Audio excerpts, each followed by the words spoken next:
Welcome back. 1965 में एक शख्स जिसका नाम मोरिस पेटसोल था, वो एक अननोन केव को डिस्कवर करने जाता है।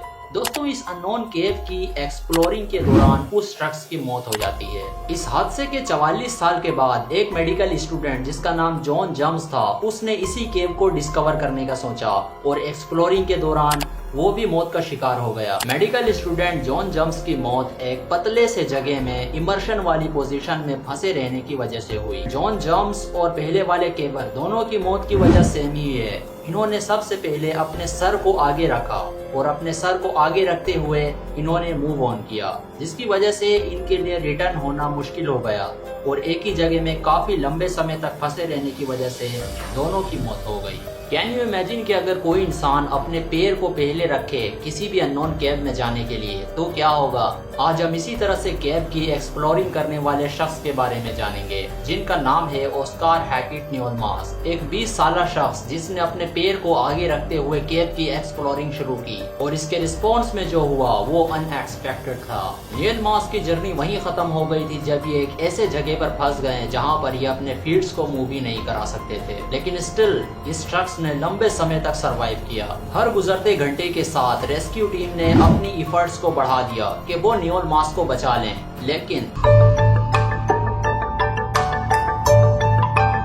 दोस्तों, इस कहानी की शुरुआत 22 मार्च 1959 को होती है, जब इतवार के दिन 8 लोगों पर मुश्तमिल एक टीम एक केव को एक्सप्लोर करने जाती है। ये अननोन केव इंग्लैंड में वाक़ है और इन 8 बंदों की टीम में एक शख्स जिसका नाम ऑस्कार हैकेट न्यूएलमास था, वो भी शामिल था।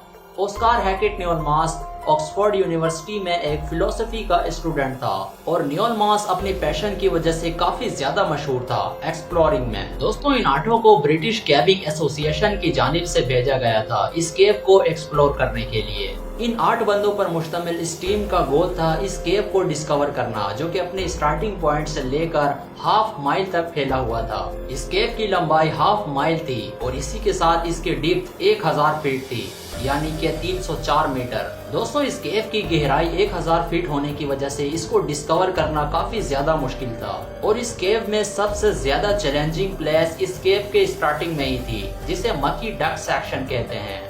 दरअसल मकी डक सेक्शन एक पानी से भरा हुआ रास्ता था जिसे बिना सांस लिए ही इनको पार करना था। मकी डक सेक्शन के बाद एक बोल्डर पैसेज था जो कि सीधा डाउनवर्ड जाता था।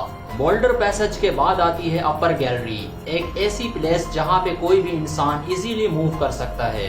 अपर गैलरी के बाद आता है पिकरिंग पैसेज, जो कि इस केव का एक इजी हिस्सा था। पिकरिंग पैसेज के बाद था आई होल, एक ऐसा स्पॉट जहां पर कोई भी मोटा इंसान क्रॉस नहीं हो सकता।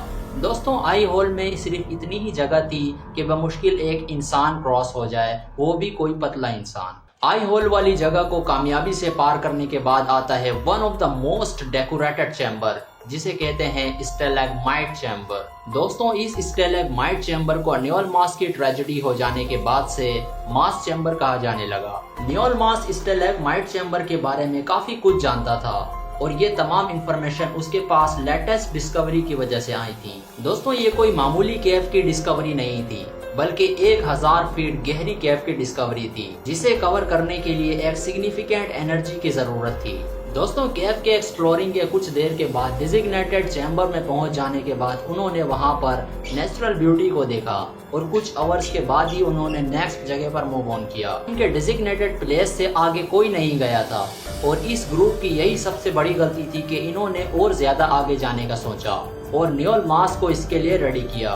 न्यूएलमास को इसके लिए इसलिए रेडी करवाया गया क्योंकि आगे का रास्ता 3.2 फीट चौड़ा था, यानी कि लगभग 1 मीटर, और 1 मीटर चौड़ी जगह से एक एवरेज पर्सन ही पास हो सकता है, जो कि था 20 साल न्यूएलमास। दोस्तों, इस ग्रुप ने जब इस जगह की डेप्थ का अंदाजा लगाया तो 40 फीट एस्टिमेटेड था, यानी 12 मीटर। ये टाइम था 3:30, जब इस जगह में रस्सियों की मदद से बनाई हुई एक सीढ़ी को लटका दिया गया, जिसकी मदद से न्यूएलमास को नीचे की तरफ जाना था। न्यूएलमास ने इस जगह में एंटर होना शुरू कर दिया। इसी के साथ न्यूएलमास ने अपने पैर को अपने सर से पहले एंटर किया। दोस्तों, न्यूएलमास इस जगह में एंटर होने से पहले भी काफी ज्यादा घबरा रहा था, क्योंकि ये एक मडी प्लेस थी, यानी कि एक ऐसी जगह जहां पर कोई भी इंसान इजीली स्लिप हो सकता है। लेकिन न्यूएलमास ने इस जगह की नैरोनेस की वजह से खुद को हिम्मत दी और सीढ़ियों की मदद से अननोन जगह में दाखिल होना शुरू कर दिया। दोस्तों, अब तक न्योल मास जिस जगह में पहुंचा था वो जगह थी जो कि इस जगह की एंट्रेंस से भी देखी जा सकती थी। लेकिन इससे आगे क्या कुछ आएगा, न्योल मास इससे अनजान था। इस जगह में आगे बढ़ते हुए न्योल मास लगातार अपनी टीम के साथ बात कर रहा था